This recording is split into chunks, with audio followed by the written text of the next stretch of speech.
Outra coisa que eu percebi ao longo das minhas atividades de autoconhecimento e com um pouco, mas assim, bem pouco, bem superficial de uma prática recente chamada de comunicação não violenta. É o quê? Eu não tolero grosserias. Mas também percebi que nunca hesitei em ser grosseiro com as pessoas. Cara, fica muito claro que essa conta não fecha. Nosso linguajar é nato, não estamos falando grego. Aqui falamos como aprendedores colaborativos sobre aprendizagem significativa, criativa, organizacional, filosofia, pedagogia, psicologia. Matite Vômenos, o olhar de aprendiz e um pouco de Diz que me diz. Sejam todos bem-vindos ao nosso podcast.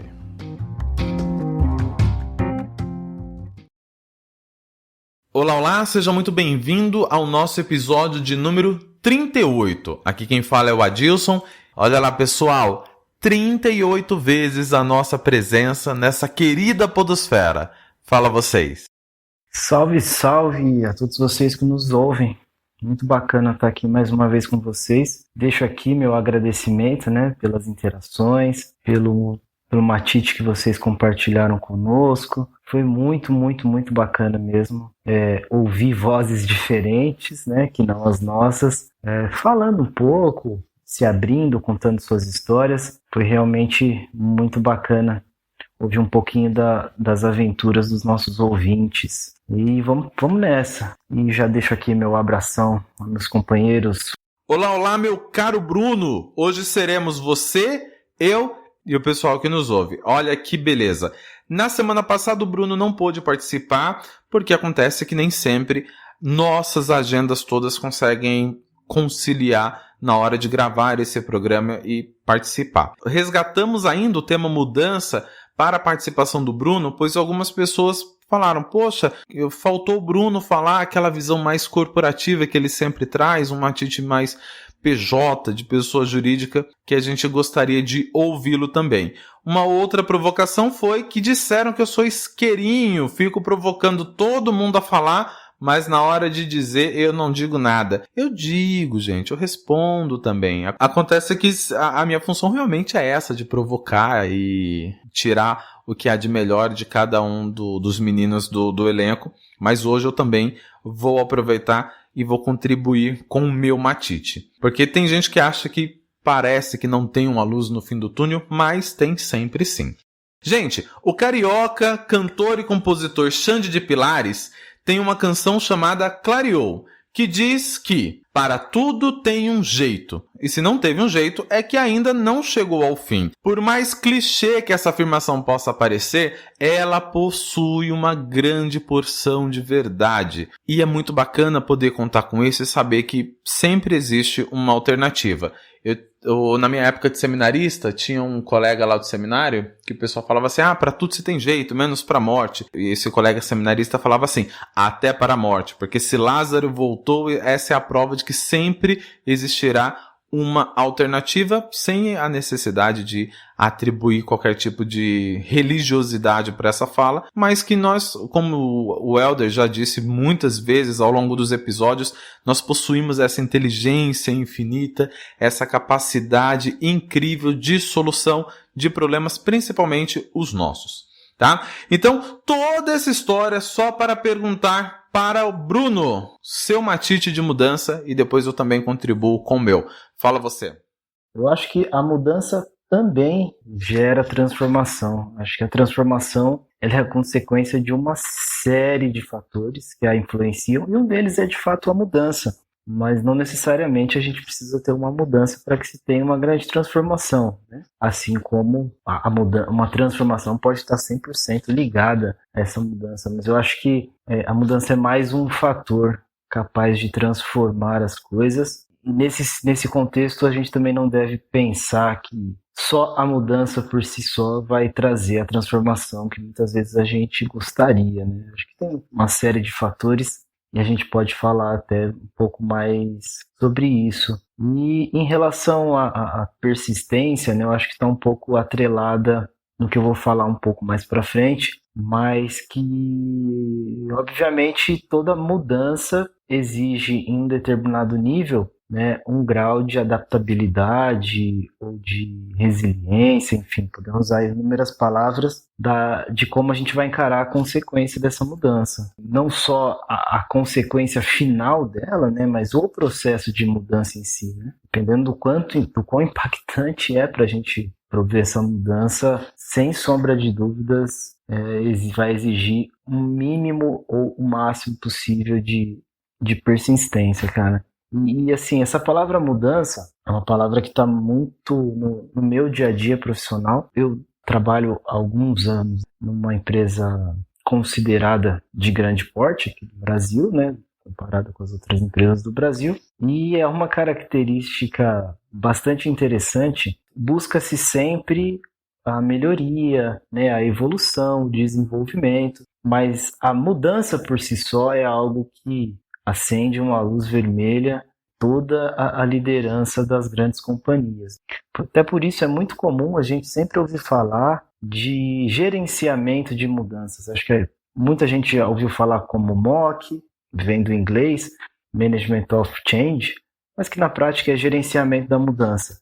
Que basicamente é o seguinte, nós vamos mudar, né, ou nós precisamos fazer uma determinada mudança, só que a gente não sabe o que isso pode causar, seja no processo em si de mudança ou depois que a gente mudar. Então a gente precisa de fato trabalhar no gerenciamento dessa mudança para que lá na frente a gente sofra um pouco menos. E é muito interessante porque as mudanças elas podem ser motivadas por nós mesmos, não sei se a palavra seria motivada, mas assim, nós podemos ir atrás de realizar essa mudança ou ela pode acontecer de forma que a gente não tem muito o que fazer. No caso de mudanças que acontecem na nossa vida e a gente não tem muita ação sobre elas, eu acho que a gente deve sempre focar no pós-mudança, né? Não lamentar a mudança em si, porque não tem muito que a gente possa fazer, mas tá, e agora, né? Vamos trabalhar em cima do que da nova realidade, né? Da realidade pós-mudança. Mas entrando naquelas mudanças que de fato a gente opta ou que a gente enxerga a necessidade de que elas aconteçam, geralmente o que se busca, né, nesse processo de gerenciamento de mudança é estabelecer a severidade de tudo que a gente enxerga de riscos, e aí cada empresa, e não necessariamente uma empresa, isso pode ser usado na nossa vida, não só, né, nos negócios, mas no processo, enfim. A gente sempre estabelece quais são os parâmetros que a gente vai avaliar, né? O risco à segurança das pessoas, ou eu posso pensar impacto financeiro no meu orçamento daqui da minha casa, enfim. Quero avaliar o risco financeiro para a minha empresa, será que isso pode gerar lá na frente um aumento de custos? Eu posso pensar, cara, será que eu vou reduzir com essa mudança a minha disponibilidade para praticar o meu hobby, para, enfim, praticar um exercício, enfim. A gente estabelece esses parâmetros que a gente gostaria de avaliar, esses parâmetros, assim, o que está em risco com essa mudança, e aí a gente geralmente traça assim, né? Qual é a severidade, se aconteceu isso que eu acho que tem risco de acontecer. É muito severo se isso aconteceu ou é pouco severo? E qual que é a probabilidade disso acontecer? Não, a chance é baixa ou a chance é muito alta. E a partir daí a gente tenta traçar medidas de mitigar para que, de certa forma, ou a gente elimine esse risco ou a gente atenue. Essa é uma metodologia bastante comum nas empresas, mas quando a gente pensa na nossa vida, né, no nosso convívio, eu acho que é uma ferramenta bastante interessante da gente praticar com as pessoas que estão envolvidas. Tudo isso a gente pode pensar, né, de problemas que a gente pode ter lá na frente. Tá, mas qual que é a chance disso acontecer? A chance é pouca, mas pode acontecer. Traçar a chance disso aquilo acontecer. Tá, e se acontecer? Pô, talvez o meu orçamento aqui, eu vou gastar uns 20%. Isso cabe? Vamos fazer essa conta? Não, fecha a conta, vamos seguir, enfim. Traça todas essas coisas. E qual que é a grande vantagem disso tudo? Além da gente ter um plano bacana de como atenuar os possíveis impactos dessa mudança, acaba que a gente tem mais clareza da tomada de decisão, se ela vai ser assertiva ou não, antes mesmo de eu tomar. Então eu acho que muita gente é muito adaptada à mudança, fica muito confortável com mudanças. E compartilhando uma atitude pessoal, né? Eu sou um cara meio preocupado com mudanças na minha vida pessoal, na minha vida profissional, enfim, em tudo. Eu sou um cara que, quando eu estou adaptado, eu gosto de curtir as coisas como elas estão, ao invés de buscar uma mudança, uma melhoria, mas muitas vezes, de fato, a gente tem que abrir a cabeça e buscar uma mudança. E esse eu acho que é um exercício bacana, deixa a gente mais tranquilo, mais à vontade, sabendo que talvez eu não contenha muitas ações para mitigar o risco, mas eu vou saber lidar com eles, eu vou saber quais eles são, não serão muitas surpresas que vão acontecer, tudo aquilo já estava meio que pensado e a gente pode tocar a vida. Eu dei, óbvio, né, alguns exemplos aqui, falei algumas coisas, uma metodologia que talvez seja até muito complexa, dependendo da mudança que a gente vai encarar. E isso pode ser muito mais rápido, muito mais resumido, pode ser só na nossa cabeça, né? A gente não precisa pegar uma ferramenta, uma planilha, um papel, pode ser na nossa cabeça, numa discussão com a nossa família, com os nossos amigos, mas aí fica talvez uma dica muito mais do que, né, um conselho. Uma dica, quando a gente está com um pouco de pé atrás em relação a alguma mudança que ainda não aconteceu, mas que a gente precisa pôr em prática, quem sabe, por que não usar uma ferramenta para tentar gerenciar essa mudança?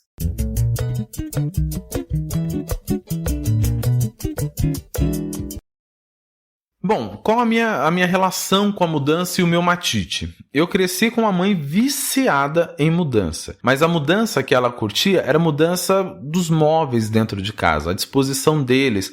Então tinha dia que ela chegava e falava assim, me ajuda a tirar essa cama desse canto, colocar naquele, ou pega esse armário ou guarda-roupa, tira dessa parede daqui, põe naquela parede de lá. E era um tormento, porque ela queria fazer isso bem no final de semana, ou sexta-feira à noite, que você queria já começar a descansar, mas ela não, ela queria fazer mudança, e dizia que era bom, porque já ajudava a limpar a parte de trás do móvel, e limpava o ambiente. Ela não gostava dessa sensação de que estava tudo muito normando, apesar dela não curtir muito de mudanças na vida real. Mas não vem ao caso. Outra coisa que eu percebi ao longo das minhas atividades de autoconhecimento e com pouco, mas assim, bem superficial, de uma prática recente chamada de comunicação não violenta. É o quê? Eu não tolero grosserias. Mas também percebi que nunca hesitei em ser grosseiro com as pessoas. Cara, fica muito claro que essa conta não fecha. Por quê? Como que você não tolera que as pessoas sejam grosseiras com você, mas você não hesita nem um pouco em ser grosseiro com elas? Então daí eu tive que parar para refletir sobre as máximas pedagógicas. Que o maior ensinamento não é o que você fala, mas o que você faz.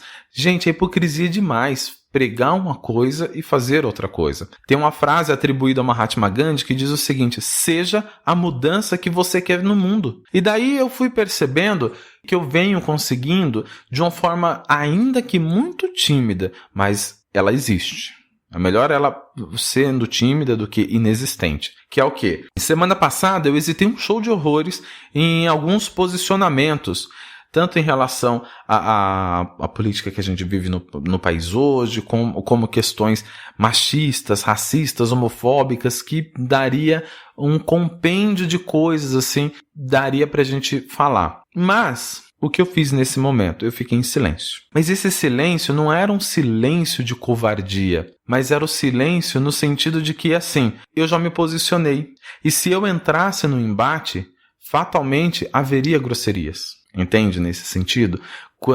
Às vezes, quando você fala muito, não falar nada já é interessante, aquela frase da sabedoria popular, que a fala vale prata, mas o silêncio vale ouro, mas não é aquele silêncio que a gente já fez algumas alertas no episódio 29, que é o silêncio do injusto. Muitas vezes acarreta na morte do justo, mas foi o ingrediente principal para evitar ações inteiramente radicais ou polarizadas.